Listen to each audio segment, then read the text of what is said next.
Le Kintwidi est une réalité silencieuse, mais son poids est assourdissant. Kintwidi, un mot qui, pour certains, signifie tradition, mais pour d'autres, il signifie enfermement. Le Kintwidi est une pratique toujours vivante. Dans certaines communautés congolaises, une fille est promise, souvent dès la naissance, à un membre de sa famille, un cousin, un oncle, non pas par amour, mais pour préserver les biens, l'honneur, la lignée. Ce mariage arrangé se transmet souvent dans le silence. Et ce silence peut détruire des vies. Dans Vaticination, nous rencontrons Ada. Il grandit loin de cette coutume. Il ne sait rien du Kintwidi. Mais à l'âge adulte, sa réalité bascule.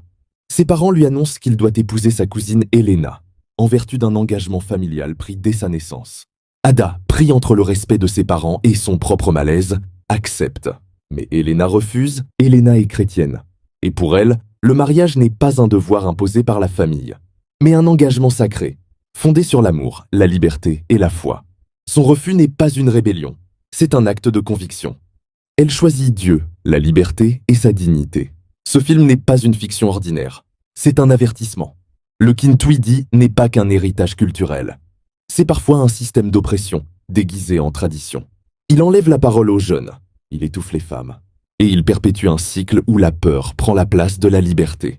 Ce film nous invite à réfléchir, pas à condamner, car toute tradition n'est pas forcément juste. Et toute culture mérite d'être interrogée. Soyons vigilants. Le Kintwidi existe toujours. Il peut exister dans le silence d'une famille, dans les regards qui n'osent pas contredire, dans les décisions prises pour les autres. Soyons les voix de celles et ceux qui ne peuvent pas parler.